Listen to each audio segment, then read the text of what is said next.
Welcome to Have a Life Teaching, the podcast designed for educators who are dedicated to enhancing their teaching practice and creating a positive impact on their students' lives. In each episode, we'll dive deep into the world of education, exploring a wide range of topics related to curriculum, instruction, and assessment in K-12 schools. Together, we'll learn from the brightest minds in the education field. So if you're a passionate educator who's ready to take your teaching practice to the next level, join us as we explore the exciting world of education. My name is John Shimbari, signing in and saying, let's have a life teaching. Hello, everyone. Welcome to another exciting episode of the Have a Life Teaching podcast. As a coach, when I go into schools, particularly if I'm not working with ELA teachers, let's say I'm working with math teachers or science teachers, the reality is that in some ways, yes, we are all literacy teachers, particularly when it comes to helping our students understand informational text. If our students don't know how to read, they won't be able to access your content. They won't be able to actually understand the nuance of what they are reading. So yes, in that sense, we are all literacy teachers. We're not all English teachers, but we are all literacy teachers. And yet, many educators go through their education programs not really learning how to teach reading. And so it's really important that our students do indeed understand how to read and how we as educators can help them with that. Whether or not our students are early learners in pre-K to 2, or even our high school students, particularly as the number of English language learners grows in many of our school systems. So that's why I'm really excited to be joined by my next guest on the podcast. Her name is Darlene Prott. She is founder and CEO of New Jersey Teacher to Teacher, a former educator in several school systems. So, Darlene, thank you for joining us tonight. John, thank you. I was so excited when you reached out because, as you, I'm very passionate about teaching, and I'm very happy to be here. Thank you so much. Darlene, one reason I reached out to you is because we know each other professionally. Both of us do a lot of work in New Jersey. So I know that literacy, and particularly reading, is a passion of yours. And it's a passion that you like to help other educators to develop. So before we go into actually some reading strategies that educators can be using with their students, regardless of the grade band and regardless of the content area they teach, Darlene, would you mind telling folks a little bit more about your journey in education and how literacy instruction became your area of interest, particularly that focus on reading strategies? I knew as a young child that I wanted to be a school teacher. I remember literally being 10 years old, having a very bad experience as a student, just not being strong as a reader, being called upon like popcorn reading and being pulled out into the D track. There was actually a D track. And so I was a struggling reader and definitely not confident. But as I evolved, I knew that I needed to be a teacher. And I knew it because I wanted to teach reading differently than the way it was taught to me. With that, I was a school teacher in the Woodbridge Public School District at Ross Street, number 11. And then after about 15 years in that school district, I started my own company called New Jersey Teacher to Teacher. And that just led me to become stronger at learning background about what it means to be a good literacy teacher, reading and writing, strategies that I can help support teachers in the classroom right away so they can help support the wide range of readers. I know that the listeners are really going to benefit from what we're about to talk about and to tap into your expertise, Darlene. Moving on from that, why should we care? Why do you think all educators should care about how they're teaching reading and writing skills? But for the purpose of our conversation tonight, why is the teaching of reading so important? Well, reading is in everything. It's in environmental print around us. It's in emails that we receive from friends or professionally. Students benefit from reading across content areas. learning how to read early from kindergarten all the way up to college. And I think we know now more than ever, we're faced with lots of challenges that children are not meeting the bar of being proficient, strong readers and reading across a variety of text types. And I think also another challenge is that we have lots of multi-language learners. I'm hearing it more than ever in all districts, how these children are coming in not speaking English. And where do teachers begin when they have a wide range of leveled learners in the room, and now faced with another layer of having to support children who don't speak English as their first native language? We have an important role in front of us. Teaching is not easy at all, but if you still love this profession and you love children, then it is important. We got to go back to the basics maybe and really get down to the foundational skills of supporting learners where they're at and helping grow them stronger and stronger a little bit every day as a reader. Love, Darlene, how you talked about how reading is essential across K-12, no matter what we teach, whatever our content is. I also really liked how you mentioned the need to be supporting our ELL learners or our multilingual learners, because those numbers are increasing, particularly in urban districts, but also now we see an increase in that population of students in our suburban and rural school systems as well. So we really do need, as educators, to be able to support the differentiated needs of our students. And as you said, there's a clear need to be supporting, in particular, our multilingual learners. So we will get into that a little bit later in our conversation in terms of if there are any strategies specific to multilingual learners on top of strategies that will work for our general education students when it comes to helping them to understand and analyze what they're reading. Another thing that I would add to that is, even if students aren't going to college, if they're going into the trades, if they're going right into their career, so much in terms of our trades is digital now. And people need to understand, if they're going to go into those professions, how to read manuals. So again, this is a skill that everyone needs. And you mentioned that. We need it in our private lives. You mentioned emailing and just being able to communicate with folks. And we need it professionally. So thanks for highlighting that, Darlene, for folks that might be pushing back and saying, well, I won't get through the curriculum. I won't get through my science curriculum if I'm teaching these reading strategies. What would you recommend, Darlene, or how would you recommend that teachers, regardless of the grade or the content they're teaching, if we're talking middle school and high school, what are some very quick and easy reading strategies teachers can employ so they can move on with their curriculum, but at the same time ensure that their students are understanding or helping students to understand what they're reading? Okay, totally makes sense. Great question. So when there's a saying when we're talking about the lower grades, we're just teaching them to learn how to read, right? Maybe you've heard this. We're teaching students foundational skills, K through 3. We're looking for that proficiency where they're learning how to read. But then we're moving on to the fluent reader, more proficient reader, where I think teachers assume that once they leave 3rd grade, that now they are reading to learn. And I hear it time and time again from middle school, high school. Didn't they learn how to read it in the lower grades? Well, yes, they learned. Yes, teachers taught great skill and strategy work, but it doesn't mean they were practicing. It doesn't mean they were progressing in their craft. And as reading gets harder in those content grades, children fall behind. They're falling through the cracks to begin with. And now they're given information more to, yes, read to learn, but kind of just being assigned reading tasks. Read this chapter, read these passages, and answer these questions. So they lose their foundational skills practice. They lose what it means to really be a reader.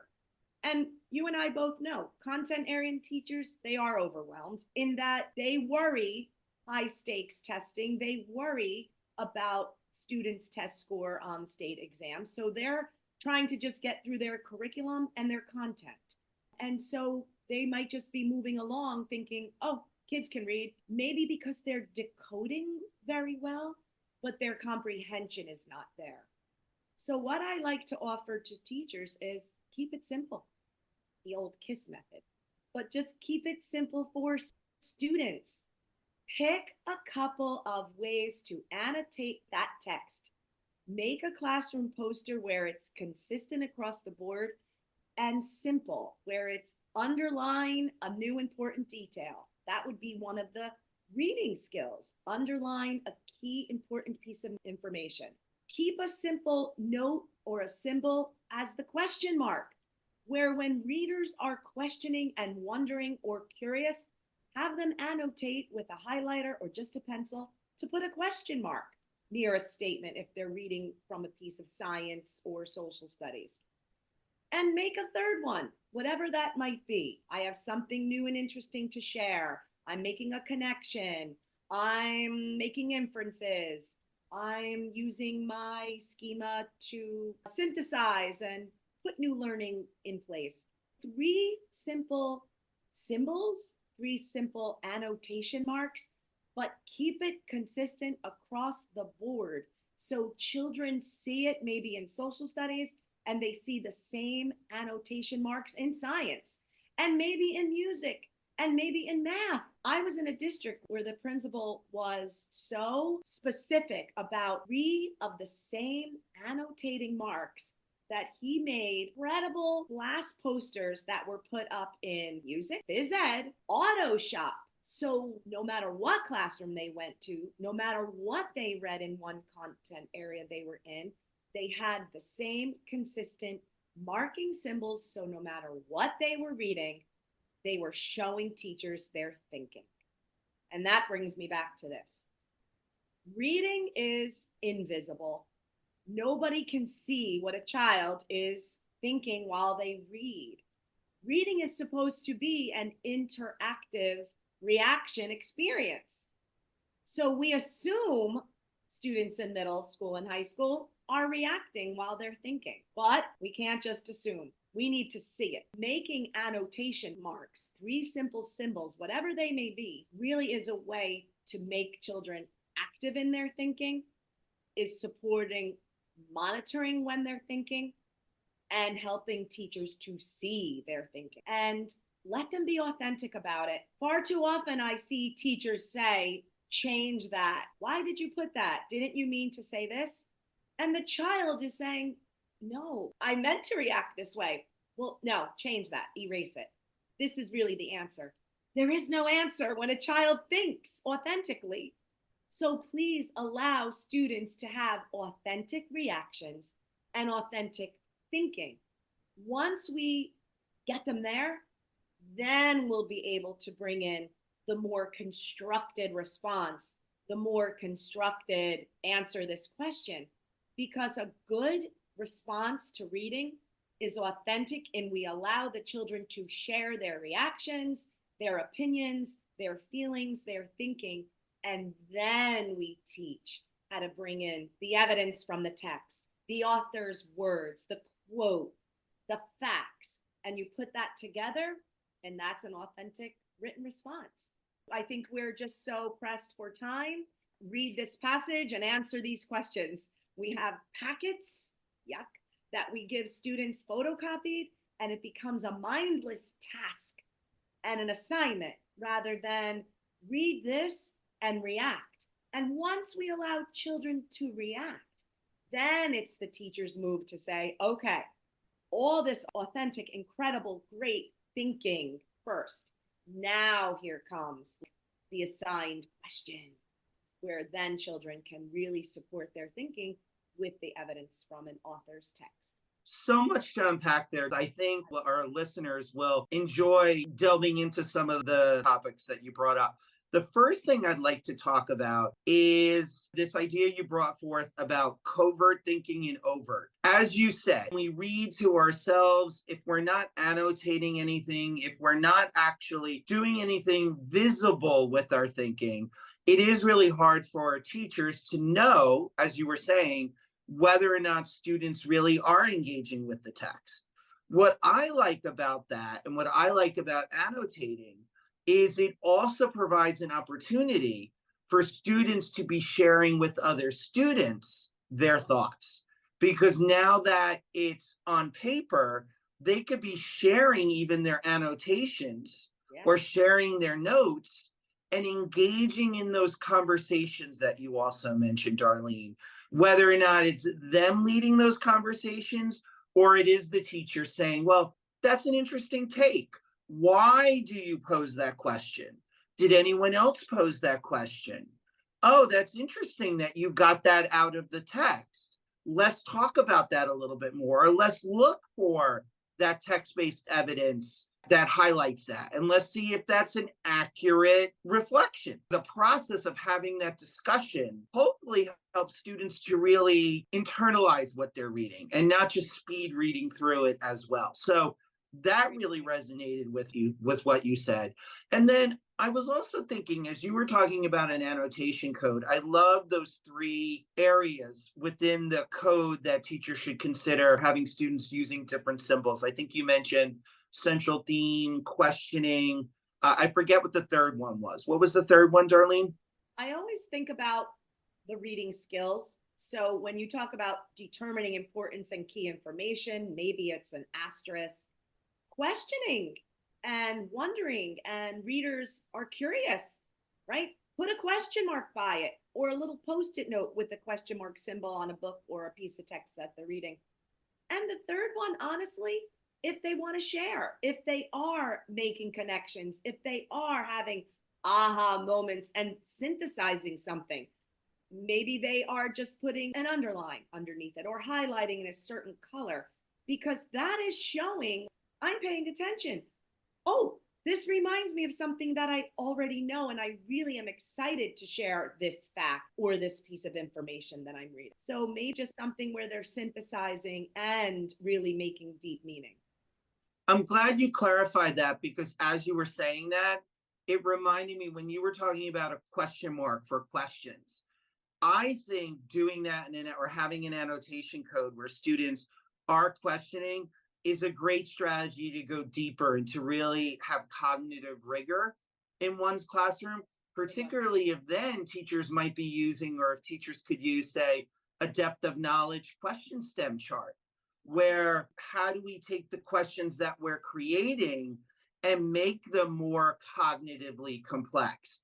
You're highlighting how an annotation code and use of that code in reading really aligns and correlates with the use of other learning engagement strategies like deep questioning. I'm glad you highlighted that. One thing I might add to your annotation chart, and I'd be interested to hear your thoughts on this. How do you think teachers should be teaching vocabulary? And I often see, Darlene, when I go into coach teachers, that they will just jump right to telling a student, oh, this word means this, and then moving right on with whatever they're doing. So are there ways to build in both vocabulary into an annotation code system? And what are some of the other vocabulary development strategies that you recommend teachers embed within instruction, not as a separate spelling test? Because that drives me crazy. Oh, it drives me crazy. John, there are still schools that give spelling and vocabulary words on Monday and then the test on Friday. So the research shows that does not work. Isabel Beck has the most beautiful book called Bringing Words to Life. And Isabel Beck says we need to create experiences around vocabulary words. We need to create multi-sensory experiences around vocabulary words, because when we create an experience, the experience tends to stick. If I'm just being told words and define them and look them up, then it means nothing to me. But if we, as Isabel Beck says, play with words and bring them to life, multi-sensory, I'm hearing it, I'm seeing it, I'm circling it, I'm underlining, I'm talking about new vocabulary, they tend to stick. She has an interesting piece of information in her book too about vocabulary, that on an average of 12 times, the student must somehow be involved with the word 12 times before they're even comfortable to use it. And I know, John, this has happened to you and the listeners. You get a new vocabulary word. So, John, let me ask you a question. You get a new vocabulary word. Do you feel comfortable right away using it in a conversation? Not at all. Not at all. And if you're like me, you're probably embarrassed. Am I going to pronounce it right? Am I even going to use it correctly in my sentence, in my conversation? Imagine a student getting new vocabulary words to try, and I am not going to use that word because I don't want to be embarrassed. Now we bring it to teaching vocabulary within the reading. That vocabulary instruction should be embedded within the context of what we're reading, whether it's science, social studies, or a piece of literature, or just a short passage. And that was going to be one of my strategies. Give students short passages to read. Non-readers, struggling readers, and even proficient readers, we sometimes need a short, easy read, a short, comfortable read. So try some vocabulary work within a short passage, whether it be a short article, an essay, a short story. Isabel Beck says there are some words, there's a lot of vocabulary that can be taught, but teachers can make decisions by saying which words should I take the time to invest in? Which words should I concentrate on where I know my students will get more bang for the buck, where I know my students will find more mileage out of the vocabulary words? So take a look at the passage and think, which ones will my students actually apply in their everyday life? And two, there could be words we choose to ignore. I know that's hard for teachers, but there are some words, even you as a reader, I come to a word, I don't know what it is. If I ignore it and keep on reading, if I can still make meaning, I'm in a good place. And there are some words that are defined right in the passage. Sometimes authors give us an antonym or a synonym or an example of the word right there in the passage. So teachers should make decisions which key vocabulary words they want to spend time bringing to life and create fun activities for students to do. Play heads up, play a multi-memory game, play a concentration game. Have the students create fun activities around the words. So simple, but again, teachers feel like they're pressed for time. Turn and talk. Hey friends, I'm putting up a word on our board. I'm putting up 5 from our passage. Turn and talk to your friends. What do these words mean? What do you know? What kind of feeling do you get from these words?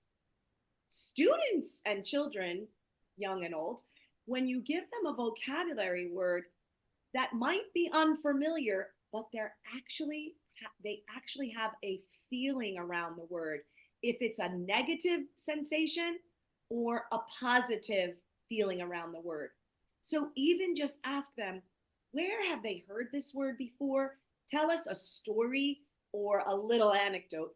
What does this word mean and what kind of feeling do you get? But having kids first look at the words, turn and talk and discuss what the words possibly mean, the teacher can do some assessment. Oh, the kids actually know what 5 of these words mean. Great. Let's look at the passage now and let's deepen our understanding about these words through the passage. And again, assess. Pay attention to what kids are saying. Pay attention to how kids are sharing, and you will get a feeling as the teacher which words then I need to take a little bit deeper and really go into defining within the content of the reading. And speaking about students' familiarity with words, you had mentioned before the need to be supporting our multilingual learners. Are there any simple strategies that might help teachers who have a large number of students who fit into this category? Well, I think I have to go back to just keep it simple. We don't want to overwhelm ESL, MLL learners with 15, 20 vocabulary words. That also goes back to keeping the passage short. If we have non-readers and we're not changing the novel that we've always taught in 8th grade or in high school, and we have non-readers, they're not reading that novel. We need to go back to the basics Let's just take middle school or even upper elementary for a minute. Do they know the ABCs? Do they have letter sound recognition? Are they understanding word families? And I know that puts a lot of work and pressure on teachers, but we have to go back to keeping it simple. So if it's a short passage and we could differentiate for the learners, again, wide range, if we have to differentiate with different number of passages in the room. Today, through modern technology, we can find passages that if we put a topic in the Statue of Liberty, we can get multi-leveled readings on that same topic. And then instead of giving 6 vocabulary words, we're only going to give 2 vocabulary words. And create a place in a reader's notebook where we put new, fun, interesting words to explore. We have them on a fancy word wall over here, but we need the students to copy them in to their reader's notebook and bring them to life, say them. Maybe we can have them go on Google and hear how to pronounce these words and translate the definition from English into Spanish or Spanish into English. So small little things that won't take a lot of time if we just keep it simple to begin with, to really support at the basic foundation where these kids are, where then we can grow them. You could even be differentiating for those different levels of multilingual learners, because maybe, as you were mentioning, translation, that would be a great strategy for perhaps an entering student, somebody who's entering into the English language. Whereas maybe more of those other strategies where they're creating meaning from it on their own might be a strategy for somebody who is transitioning into their use of English and or actually an emergent English learner. So those strategies you would use for your different levels of general education learners, you could be differentiating in similar ways for your multilingual learners as well, depending again on where they are in terms of their English proficiency. So I really appreciate you mentioning that, Darlene. So now, Darlene, when you and your consultants go into school systems to help educators with the teaching of reading strategies, where do you find you and most of your consultants are doing the most work? Where is the most need? What supports do teachers need? And could you describe a success story in one of the districts in which you work? Well, that's an awesome question. I am doing a lot of work, and I love it, on whole group interactive read alouds, and it's just not for kindergarten anymore. Students benefit so much from being read to and being read with. And this is the best place, I like to say, putting all of your readers on the same playing field. Think of a high school literature class or science or social studies, and I find a short passage, a short reading. If I am the high school or middle school teacher and I read this passage to you and with you, you're the greatest role model for these students. You're modeling how you stopped and showed your thinking when you had a question, how you stopped and said, I think I know this vocabulary word. Oh, look, the author actually gives us a little example or a synonym of what this word means. And model how you put a post-it note, and model how you jot in a reader's notebook, and model how you struggle, but move on and persevere and don't give up. So whole group interactive read alouds, all grade levels.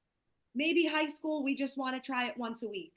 But what happens? That shared piece where you read to students and had them turn and talk and maybe had a few discussion stems, took away the challenge of the decoding for all the readers and was able to create background for everybody on whatever that piece of article or essay or short story was. You built background for everybody in that classroom. And then at that point, it leveled the playing field. We're all familiar with this piece. We all dove in for some vocabulary. We all had a question and wondered. We all did some turning and talking and some jotting. Whatever the content or topic may be, now I have something to work with over and over again. It's a wonderful way to put all the readers, regardless of language or regardless of reading level, on the same page. And talk about building a reading community. What an easy way to do that. And it doesn't isolate, and it doesn't push anybody aside. Well, you can't read this, you're a lower reader, or you can't read this, you don't understand English. So what a familiar read, it becomes familiar to all the readers, where we can now go in and create questions led by the students. We can go in, and as the teacher, I can pull a small group and say, bring that piece, whether it's my high readers and I want to give them more of a challenge off of that read, or it's my low struggling readers and I want to support them in a short constructed written response and really talk about supporting your thinking with evidence from the text. Bringing the read aloud back at all grade levels, and we're focusing on short shared text with students. If everyone is doing these read alouds, you just gave a perfect example of how to use a read aloud in a developmentally appropriate way for middle and high school. And I would be excited to go back and use that strategy if I was still in the classroom as a social studies teacher. And unfortunately, I didn't have you as my consultant to do that. Darlene, I'm sure there are a ton of other things that we could talk about reading that I haven't asked you about. So here is your opportunity. Is there anything we haven't talked about that you really want our listeners to know about reading instruction? Well, my advice for anybody teaching reading across the grade levels is to please have fun. I am in so many classrooms where kids are so disengaged, a little bored, and it's not only because they're non-readers or struggling readers. We're talking about students who are proficient readers, but they're feeling overwhelmed by just the task of dumping reading information on them and being assigned chapters and chapters with questions, multiple choice, just to fill in and do. So as a teacher, no matter what your content is, find something that you really enjoy and keep it simple. And we all say we want to promote lifelong learners. We all say we want to show kids that reading is fun, but we really now more than ever need to put our money where our mouth is. We need to make reading fun. We need to take small chunks during the week, a few minutes during the day, and read to these children with enthusiasm and take away the questions, take away the dittos and the worksheets, and just talk to students. When I read this to you, what did you enjoy about it? When I read this to you, what did you learn today that you didn't know yesterday? Or when I read this to you, what did you learn right now that you didn't know 10 minutes ago? It can be so small and simple, and let children think and talk and share. Turning and talking is so fun and simple, and it's a proven fact that turning and talking actually deepens conversation. Conversation deepens comprehension. Darlene, where can people find out more about you and the work that you do? Again, the name of the company that I run is called New Jersey Teacher to Teacher. I am so proud of the growth of this company. I have awesome consultants. We have a website, www.njteacher2teacher.com, the number 2, njteacher2teacher.com. Darlene, again, thank you so much for your time. John, you're amazing, and I appreciate you supporting and really keep the fun in education, John. I know that for a fact. Thanks, Darlene. Have a great day. You too. Bye. Thank you for listening today. I hope you got some great tips that you can bring back into your teaching. Remember, have a life teaching without sacrificing your own. Also, don't forget to subscribe and be well.